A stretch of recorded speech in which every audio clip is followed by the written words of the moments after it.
Welcome to this episode of the GymInformer podcast. I'm Chris Gilbert, your host for this episode.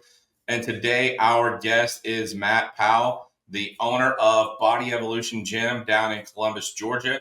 This is a really badass, hardcore, hybrid, kind of strongman powerlifting gym that has enough accessory equipment that you could really be a competitive bodybuilder in this gym as well. So I'm super excited to talk to Matt about the gym. Before we get started, let me show you the photos I took when I was at the gym.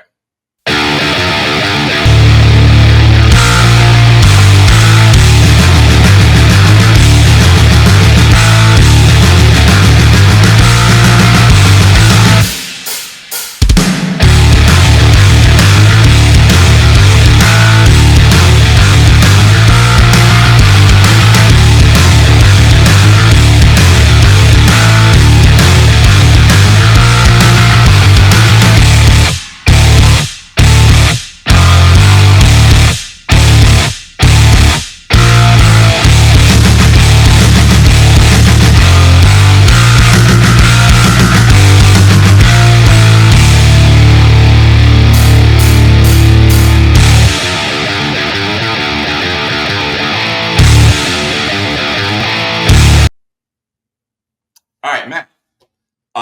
So you are a professional, competitive strongman, but what was your path to then becoming a gym owner? Man, that's a great question. So I've been blessed and fortunate. I've been a strength conditioning coach at the college, NFL, and special operations level for the past, almost 20 years, getting old now for sure. So having that opportunity to own my own gym and own my own facility was always something I kind of toyed with, but never really put into practice just because of the time, the money, and all the fun stuff that goes with it for sure. I was lucky enough to start building a little bit with owning some rentals and things like that, and financially put myself in a position where I was able to buy a gym that already existed. So Body Evolution itself has been around for 10 to 12 years now, I believe, as a total, as a standalone gym in Columbus, Georgia. I knew the previous owners. I used to work for them. I was a coach there. I did the strongman, Olympic lifting, powerlifting, and everything else as far as coaching goes. And I was there for about 5 or 6 years before they kind of hit me up. They're like, "Hey, we're thinking about partnering on something. Would you be interested?" And I was like, "Sure." And they were kind of being a little cloak and dagger. And then all of a sudden they're like, "Hey, actually, we're selling the gym. We have some family health issues we need to go take care of in another location. Would you be interested in purchasing the gym?" I went home that night and I expected my wife to say hell no. I was unfortunately enough greeted with a hell yeah. And here we are 4 years later as the gym owners. Nice. So you've had it for 4 years? Yes, sir. Coming up next month in August. Yes, sir. Yeah, I was actually pleasantly surprised because I found it on Google because I was going down to I had talked to Sheila already and I was coming down for that gym and I was like, well, let me find another gym while I'm down there. For sure. And I found your gym and I was like, oh, Body Evolution, because we hit all kinds of gyms. We hit fitness centers, powerlifting gyms, bodybuilding gyms. And I was like, okay, that seems like a cool gym. It's got some cool photos. Then I get there, I'm like, this place is hardcore. I wasn't expecting Body Evolution to be hardcore. Yeah, it's been a process for sure. I think the previous owners did a good job of building a very good bodybuilding base. We've really added the strongman, the powerlifting, and the CrossFit and Olympic lifting. I mean, we have athletes who are IFBB pros. We have athletes who are professional strongmen. We have, Olympic caliber, Olympic weightlifting people. We have guys who've been to the nationals. We've been guys who've been to the U.S. Open, guys who've lifted a Pan Am. So we've had guys who've been at high levels for that. For powerlifting, I've got at least 5 or 6 guys who are elite totals. A couple girls who are also state record holders and national record holders for for powerlifting. So, we've been super lucky to have that. And then my favorite part is we actually have a nice variety of just normal people too, right? Who just want to come in, just want to get a little fit. And yeah, it's a little intimidating at first, but once they get in there and realize how nice the people are, I mean, it's incredible, right? They come over, they get big hugs. Perfect example, we have a police officer who works out there, just set the world record for police officer, firefighter, First Responder Games, I believe is the name of the actual organization. But he just did a 656-pound bench press. Wow. And he is a massive 400-pound man, and he comes over and gives people hugs all the time, just randomly, just like make them feel welcome when they're on their gym tour. It's one of my favorite things to watch this tiny human get swallowed up by this big human giving him a hug, and just makes me laugh every time. But that's the kind of people we are. And if somebody has a question, there's always somebody there to answer it. And my members are fantastic about being good team members and being there to help out whenever they possibly can. So I'm just super lucky and really fortunate for sure. Well, that's one of the things that I've really, as I've been doing this touring all of these gyms around the country that I really come to respect about powerlifting gyms. I mean, don't get me wrong, I'm not a CrossFitter. It's not my jam, but I respect the community that they're able to build. And I think powerlifting is right behind that. So then when you can take a powerlifting community that gets built, seems like so much better and faster than a bodybuilding gym community, and then throw the bodybuilders in there with them, they just seem to adapt really quickly and go, okay, this is cool. Let's get on board with this other kind of stuff. Because you get just a badass bodybuilding gym and you don't get that community as fast, I don't think. Yeah. I mean, we've been fortunate. Most of our bodybuilders are also fantastic human beings. But yeah, I do think there's a little more almost niche nature to them. And they're kind of their own little, sole proprietorship. And they kind of stay a little more to themselves. Mm-hmm. And it is such a hardcore sport. It's not something I compete in, but I respect the hell out of it. Anybody who's willing to put themselves through that for the 16, 20, 24-week preps that they do in order to get to that point to be on stage, nothing but respect for that and for the sport in general.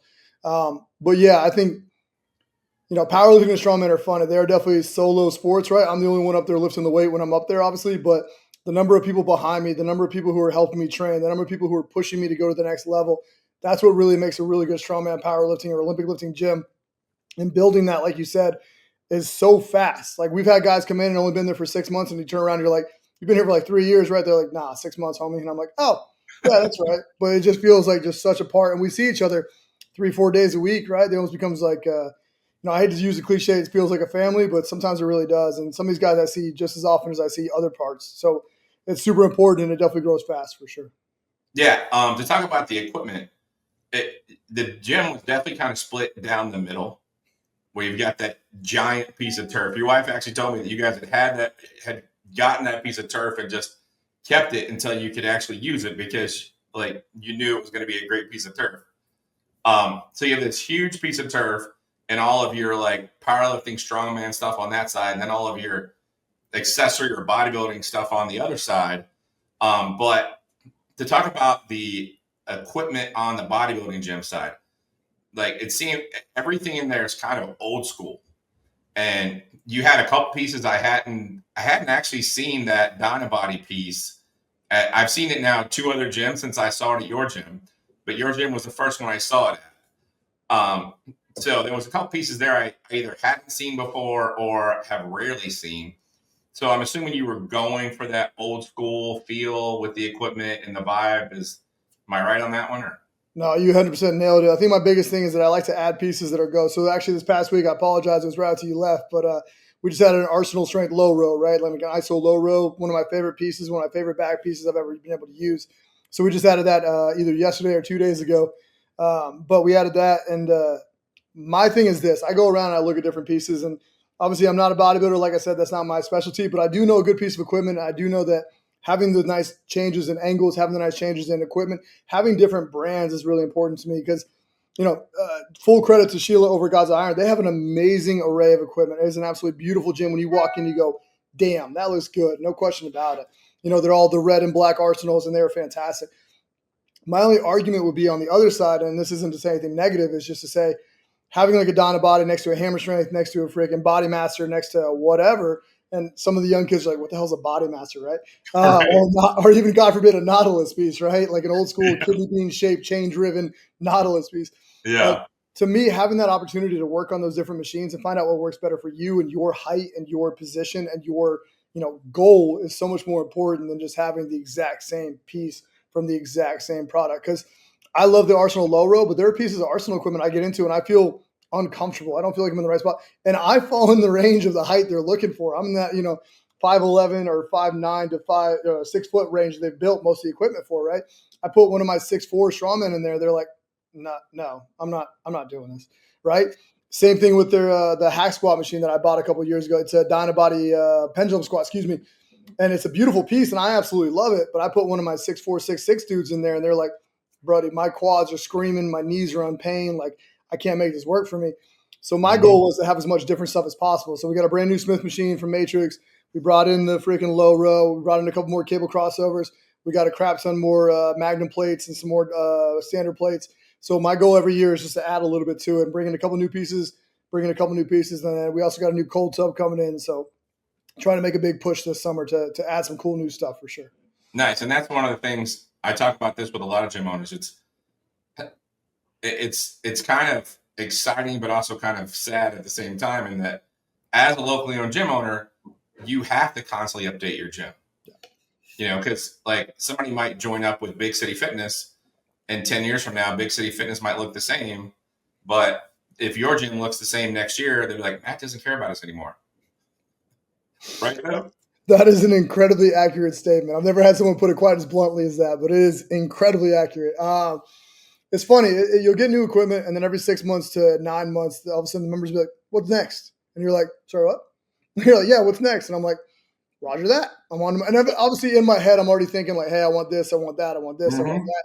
And the other thing to think about is that we just moved in that building, the one you came to back in March. So what's that, 4 months-ish, right? So yeah. When we moved over, we brought over 4 new squat racks. We brought over 6 new pieces of equipment to add because we had about 6,000 square feet.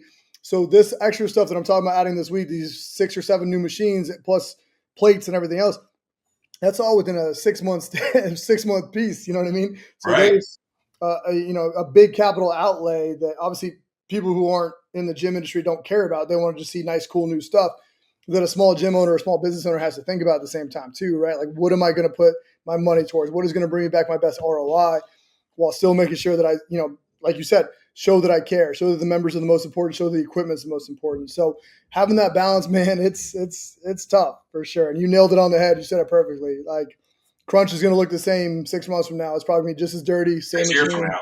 Yeah, exactly. Yeah, 100%. Yeah. So recognizing that we need to be a little more agile, and a little faster, and a little more niche is kind of something we need to continuously be aware of for sure. Oh yeah, 100%. It's a double-edged sword. Yeah, 100%. Yeah. The other thing I noticed that I thought was really unique about your gym is I think you're the only hardcore gym that I've been to that also has childcare. Like, Yeah. you guys really seem to embrace being a badass hardcore gym, but also embrace being a family-friendly, we're a gym for everybody. Yeah, we really try to find that balance, man. I think it's been really successful for us. And I think the other big thing is that we added CrossFit back about a little less than a year ago, and that's been fantastic as well. Those guys have their own orange rig on the far side of the gym, which I'm sure you saw.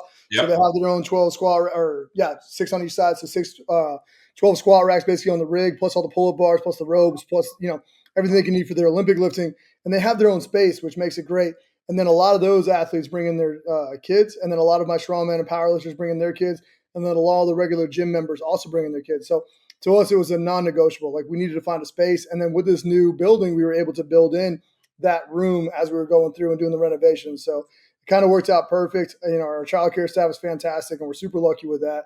So we just need to do that. But the other thing that I'm really proud of is not only do we offer the childcare, but we actually have relatively clean gym. You know what I mean? Not even relative. Actually, I'm pretty proud of it. It's a clean gym. It's not one of those gyms you walk into and you're like, there's a cobweb there, there's a broken whatever. And occasionally you'll find a salt cap broken or something like that. But otherwise, it's pretty damn clean. We keep it that way. We take a lot of pride in it, and we want people to come back and be like, I want the mom to come back of the powerlifting 14-year-old to be like, that's a nice gym. I can go in there myself and feel comfortable. And it smells good and it looks good too. So that's another big thing we really take pride in. Yeah, it's one of the things that I've been trying to get across to people is there's a definite difference between a dirty gym and a gritty gym. Correct. Like, your gym is gritty. It's not dirty. Correct. It's got character, and you can come in there and you can sweat and you can go hard. And like, I've been to gyms that are so nice and so pretty that you're almost afraid to work out. I'm like, I don't want to sweat on that piece of equipment. It's just too pretty. Yeah. No, 100%. I love a little bit of grit in a gym. Yeah, and I think there's that balance, like you said. Just needing to find hey, yeah, we still have the hex lights. We have the posing room, for God's sakes. If you want to walk in there and take your shirt off and do your thing and absolutely get some awesome pictures of yourself and well-deserved hard work pictures for sure for progress, absolutely go get it. But as soon as you step outside that door, I want you to feel like, hey, I have the opportunity. I've got 5 different leg extensions. I've got 5 different leg curls. I've got 6 different leg presses. I've got, like I said, I think we're up to 20 squat racks, if you add up the CrossFit rig, plus all the standalone squat racks, plus the 2 combo racks, plus a mono lift, plus 2 different deadlift platforms. We just brought in a brand new Elite FTS deadlift platform with the band attachments as well on there. So I'm sorry you missed that one too. But adding all that brand new equipment and being able to go out there and have anything you could possibly need. And if there's a specialty bar I'm missing, I can't think of it. And I keep asking like my strength coach buddies, I'm like, hey, what else do I need? What else do I need? So that's the other thing is I want to hit every little niche. I got a Mars bar coming. That's the only one they could come up with that I was missing. Nice. Yeah. So I think you guys are doing a really great job of servicing the community and creating a community down there. And you're doing a lot of things really well. Is there anything that you feel like you wish you were doing better? Yeah, that's a great question. And obviously, you never really count your wins. You always count your losses, right? Every time you do something Right. wrong, that sticks around a whole lot longer. What are we doing wrong? I mean, there's always a little, nitpick stuff like, hey, I wish we could make sure everything gets put back perfect and stuff like that, which just, I think that's every gym owner ever, right? Like, you watch Matt Mills up in Hartford, Connecticut, and it's got one of the best gyms in the world. And even he still complains about that 20 years later. So you wonder, man, what could we do better? We got air conditioning coming in this week. That's going to be better. So I guess we're focusing on that right now. The units just got placed and they got electrical run to it. So that should be done here soon. That's definitely one thing that'll be nice, not having 90-degree weather. Oh, yeah, especially in southern Georgia. Whoo, yeah, it gets a little warm down here. I'm sure up there in Atlanta it's still warm too. Man, let me ruminate on that a little bit. Oh, you know what? The one thing that kind of sucks on a small business scale, some of the larger pieces take a little longer to get the parts in for. So like if I didn't do my homework and I didn't plan ahead for like, hey, this Stairmaster is going to go down, I need to have an extra motor, an extra alternator, an extra whatever. That's my one big gripe is I need to do a better job of having that ready to go. Because I have 2 Stairmasters down right now that I just did not plan ahead for. So now I'm waiting on back order for a part to come in so I can fix it. So that's on me, 100%. Yeah, no, and that's hard. It's hard to plan for everything. So, but one thing I did talk to your wife about, she was an awesome ambassador for the gym, by the way. Appreciate that. She's good at that. And the one suggestion I had, she goes, I'm already working on it. So we were talking about like just amping up the atmosphere since you guys are brand new in the building. She's like, we just haven't gotten to it yet because we're brand new in the building. And she was telling about some plans she had to like put a mural on that big black wall behind the treadmills. And I'm like, that's exactly what I would have suggested. That's going to be badass. For sure. For sure. So I let her take care of all that stuff. She is definitely the visionary of how the room's going to look, what's going to be what color, what's like, I don't know if you got a chance to poke your head into the locker rooms at all, but like he designed all that. Each one has its own beautiful bathroom and own beautiful, like separated toilets with their own room. And then you have your own freaking showers with, beautiful tile on it and all that stuff. That was all her. She did a fantastic job. The ladies' room has, 3 toilets and 2 showers and it's ready to go. So nobody's ever waiting on anything, plus a huge room and area to get ready, plus like one of those little mirrors, whatever they're called, so they can get up there and, do their makeup or get ready for work or wherever they're headed next. So that was really important to her. And every single woman who's come in there has been like, this is amazing. Like you've done a great job. And full credit to Chelsea. She has been nothing but amazing on that side for sure. It's awesome. I love when I get to see like married couples or couples that like are really both involved, because you come across like, oh, well, like he owns the gym and she does this, or she owns the gym and he's kind of doing this other thing. But you guys seem like you're both like really like running the gym together, which I thought was super cool. Yeah, it's definitely, it's not without its flaws. I'll be perfectly honest with you. During the renovations, when things weren't going right or contractors weren't showing up or people just weren't following through with what they said, there were many a night we both got home. We looked at each other. We're like, we're not talking about the gym tonight. It's like, yep, that is correct. We're going to wait till tomorrow. We're going to be just a married couple tonight. Tomorrow we'll be business owners for sure. But, nice. There's no other person I'd rather do it with. She's been nothing but amazing in all of her different aspects. And, she takes care of the staff. She takes care of this. She takes care of that. And then she knows I'm going to take care of the equipment. I'm going to take care of the coaching. I'm going to take care of, my aspects of it. And probably the bookkeeping and financial side. So we know our roles and, it's taking time to get to that point, but we're pretty well oiled now. Still little things might fall through the cracks here and there, but overall we feel pretty confident in, just who we are as a couple and who we are as business owners at the same time. Yeah, no, it seems like you're doing a great job. It seems very cool. So what's the future of Body Evolution? Like, are you guys just got into this space, so it's probably a little premature to ask about the next step, but sure. As a business owner and as a guy who obviously loves his gym. I'm sure you've already thought about the next step or the next 2 steps. Are you happy with the size of the gym now? Do you ever want an even bigger gym? Will there ever be 2 Body Evolution gyms? Or are you going to be like a one shop guy? Yeah, I'll try to go through that the best I can. You were definitely right. We're definitely stepping back and kind of assessing everything right now. Like as the electrical comes in for the AC units and those get running, that'll be like one thing. Like, hey, what do we need to change here? Do we need to insulate here? Do this? What about that door? Do we swap out that garage door for glass doors? Things like that we've already talked about. So that'll definitely be one thing. Is kind of assessing things like that. We definitely want to turf that front porch loading dock area so we can start getting some more stuff out there. I feel like it's kind of unused space right now. It's kind of just storage and just doesn't give like the gym vibe that I want. As soon as you pull in the parking lot, you'll be like, yo, that's badass. That's freaking awesome. Right. Those guys are carrying heavy ass shit out there in the front.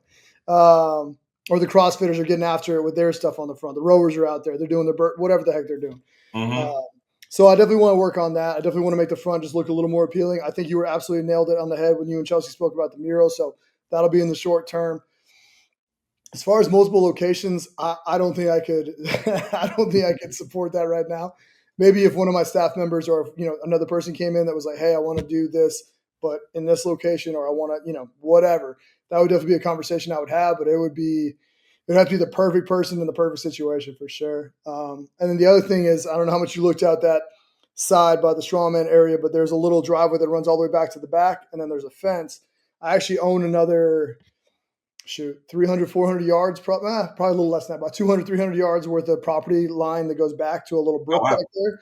Yeah. So we have already talked about knocking down that fence, concreting out, leveling, and then either putting another building out there for, offices for dietitian, things like that. Cause I'm actually an RD as well. And then I have a colleague who's a fantastic RD and she'd be a great addition to the staff. Doing something like that. And then as well as just expanding the turf area and expanding like sport performance type stuff. Because obviously coming from the NFL and D1, like that's something that I really liked. And my wife played D1 basketball, so it's really important to us, and we love to watch our kids play sports. So doing something like that would be probably the other near future thing that we look at for sure. Awesome, yeah. So you've already got the steps in place to be able to make the current gym you have everything that you could possibly ever want it to be without having to move, which is super cool. Yeah, definitely as we're going through the process, we got super lucky with the piece of property. Originally they wanted us to rent from them, but after I looked at the numbers, it actually costs about the same to rent it as it would to own it. So that was an easy decision. And then, having that extra space in the back was super nice. When the surveyor came back and when the architect came back, showing me the property lines, it was like, all right, I've got my next step. Once we get to a certain point, then we go to that step, and then we go to, so it's definitely going to take some hard work and some grit, but hopefully we can get to that point. Oh yeah, and it looks like there's going to be a lot of work, but a lot of fun to like always have something that you can go to next. Like exactly, yeah, and which is even cooler. 100%, and that's definitely something that we talked about many times. Like, hey, what does this look like in a few years? What does this look like in 10 years? And if it gets to the point where we decide we want to step away from it, at least we have we left it a lot better than we found it. And obviously, that's not the near term future. That's hopefully many years down the road, but at least we have an exit strategy as well. Which have you ever talked? And I don't mean to do your job for you, but do you ever talk to the other gym owners about their exit strategy? Like one day when you get older, what are you going to do with this gym? Are you going to hand it down to your kids? Are you going to sell it? Like I feel like so many gym owners get into this because they love the gym. They don't understand the business side, and they're like, "I'm going to do this forever." No, you're not. What is your plan? And I'm sorry cutting you off. No, I've had a few gym owners talk about their exit strategy to me, maybe not on the podcast. Sure. More like just sidebar.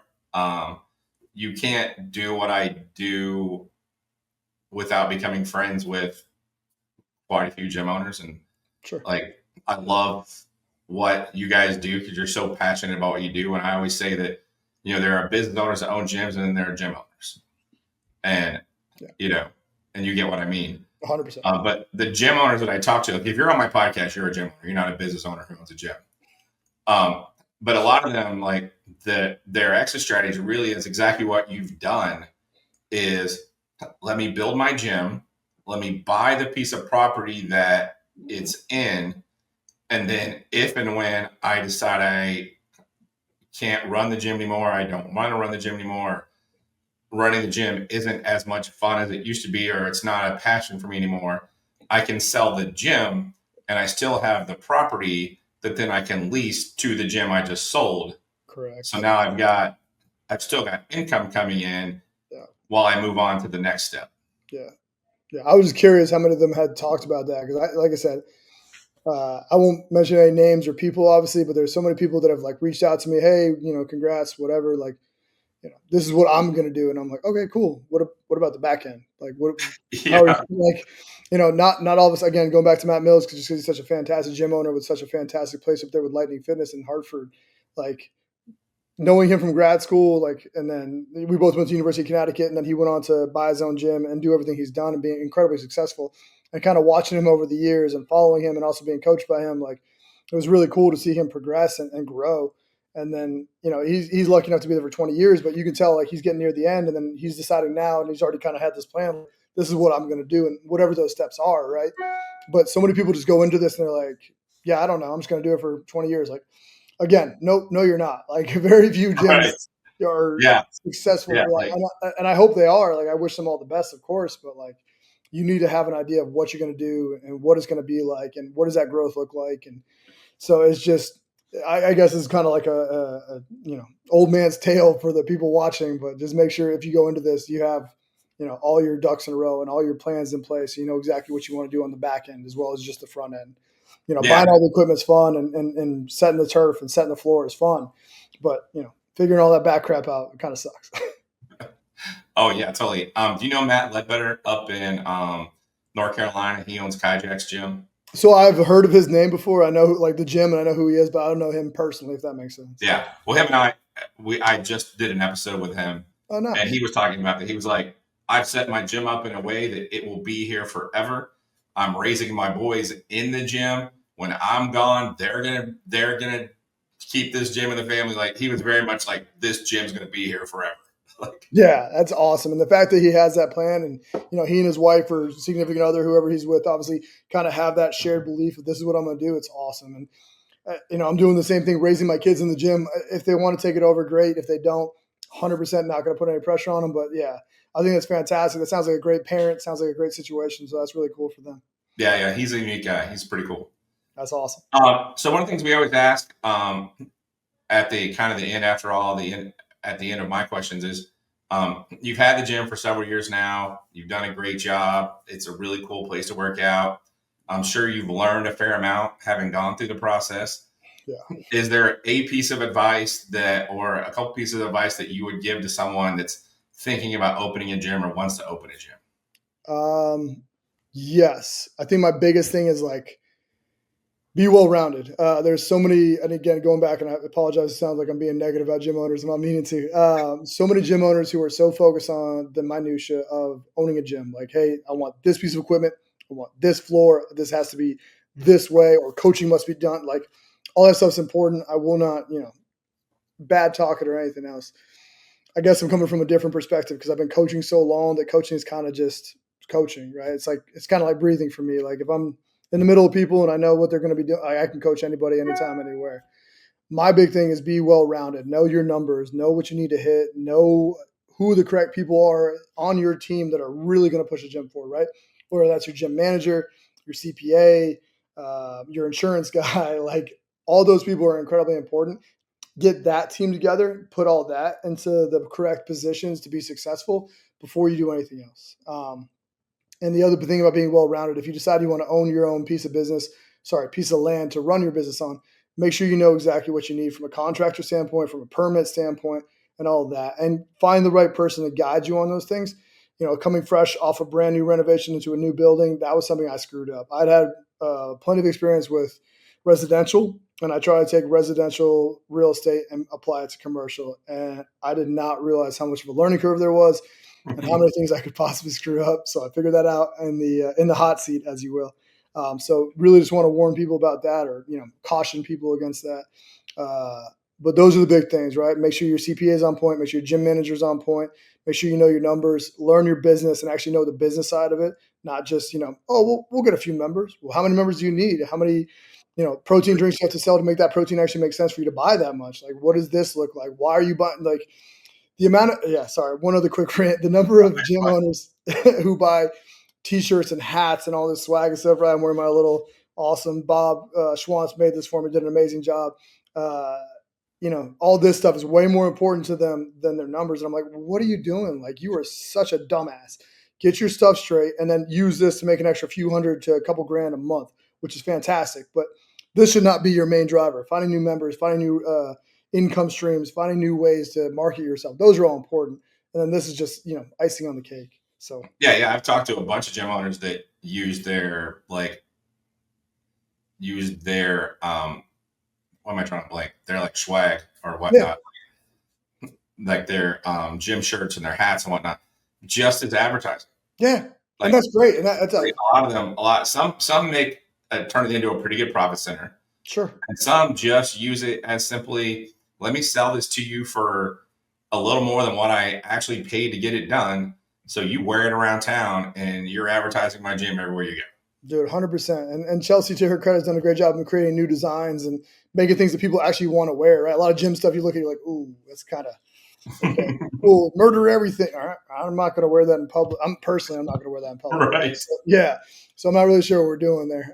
But finding stuff that actually works. But again, this should be like the last couple of things you think about after you get everything else set. It should not be like, well, the logo's going to have a freaking bar. No shit, it's going to have a barbell in it. It's a freaking gym. Like, figure everything else out and then come back to this and make a cool hat, which is just going to add a little bit more income. It's not going to be your main driver, or for at least most people, my opinion. Oh yeah, 100%. Yeah, I mean, I am a graphic designer and I haven't created merch yet. So see, you're a smart guy. You know exactly what you're doing. You're building. It hasn't been important yet, Yeah, it just makes sense, dude. Like, sorry, people just they major in the minutia and then they don't take care of the important stuff that's over here, and it just boggles my mind. So. Oh no, I totally get that. I totally appreciate that. Is there anything else you wanted to tell anyone about Body Evolution Gym? Yeah, I think the biggest thing that separates us, and I'm sure you saw it as well, and I'm not sure exactly what staff members were there when you were there, but we have an athletic trainer in-house who's absolutely fantastic. Sports Med Solutions and Nate and Catherine do a fantastic job, right? Needling, cupping, scraping, anything you possibly need. So it's kind of like a self-feeding system, right? The guys come in, they get coaching from me or one of my other amazing coaches on staff. All of them are CS and amazing coaches. Most of them have their master's degrees. I'm super lucky to have a high-level staff from a coaching standpoint. If injuries happen, they can immediately go to Sports Med Solution in the same building and get fixed. And they can get on that schedule that day. And then if you need more recovery, guess what? I've got a sauna and a cold tub right there in the other room, 50 feet away. Need a massage? I have Dawn over there. She's fantastic as well. She'll get you squared away with a massage.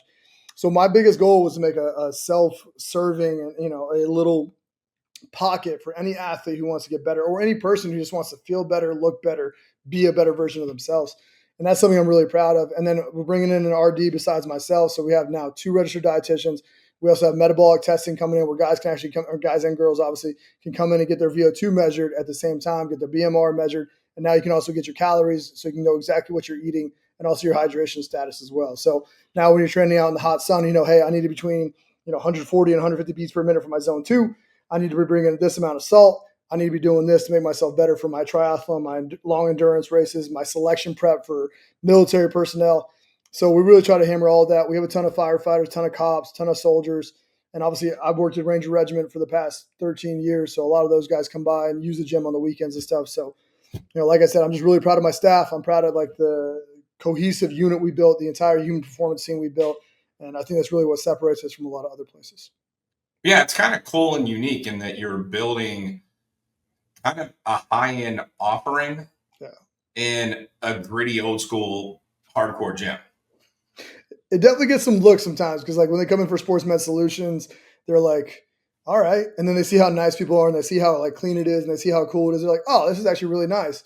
And thankfully our old building kind of looked a little banged up, a little beat up, kind of went with that old school vibe and that old school gym. But now with this new beautiful building, right? Brand new paint, brand new everything. It looks really clean. So I think it gives a better sensation. Plus it's its own parking lot where it's just like, hey, this is us. We're safe. We're good. We got these huge, massive LED lights and stuff at night too. So any female walking in early in the morning or late at night is like, okay, I'm good. Everything's cool here. This is a nice, safe space. So those are the really important things to us as well as we're going through that process of figuring out our new location and all that. So yeah, we definitely try to find that balance between, hey, we're a high performance. We can get We have professional athletes, we have high level athletes, we have elite performers, and then we have people who want to just be a better version of themselves. And we'll give you either one. Whatever you want to work on, we can make any of that happen. And we have every single tool you'll possibly need in that one building to be able to do that. And I'm just lucky enough that I'm able to kind of help these other amazing providers find their market and get after it. So been super. Yeah. When I got there on a Saturday morning, and when I got there, I think your wife was the only one there. Yes, sir. So she let me in. But by the time I left, it was a really cool mix of like, over on the bench was a couple of dudes you could just tell they're bros, just coming in like trying to get stronger. And then I met a couple of people who were like pretty world class like athletes. Yeah. And there was a couple like older ladies in there working out, and and it was definitely like a really cool mix of people, and everybody seemed to be super friendly, and you've really created a cool culture. So no, I appreciate that. And it's like you said, it's super cool to watch it. Like I said, guy who benches 656 pounds, sets the world record, comes over and spots the guy benching 225 for the first time and tells him, hell, good job, buddy. Smacks him on the butt and, sends him on his way. Like that to me, that's cool as hell. Like it's not just the snobby, like, oh, you weren't on the freaking, Olympia stage. And I was. Get out of here, nerd. Like it's like, no, come here, man. I got you. What's up? What you want to learn? And like that's what I'm trying to get people to understand. Like that strongest guy in the gym is probably the nicest guy in the gym because he understands what effort it took to get there. Correct. And he remembers, and myself included, right? 800+ pound deadlifter. And I'll walk around and I'll see a dude deadlift 315 for the first time, and I'm going to get hyped with him. I'll be like, dude, that's freaking awesome, man. Congratulations. That's badass. Because I was that kid who followed around the biggest dude, and I was like, teach me how to do that. I want to do that right there. Right. Yeah, like that was me all day for sure. I was that stupid gym rat, 14 years old, or 13 years old, trying to walk around just learn, like, hey, how'd you do that? Teach me that. What's that? No, that's awesome. Yeah, I appreciate it. And thank you for coming on the podcast. If you haven't been down to Columbus, definitely go check out Body Evolution. If you're on your way to Florida, stop in Columbus, Georgia. Go to this gym. It's cool. Oh, I appreciate that. And then all the guys coming down to Fort Benning, if you guys have any military people on there, we get a ton of those guys too. So yeah, and then all the Synovus and TSIS and Aflac people. So definitely our bread and butter for sure. All right. Thank you very much.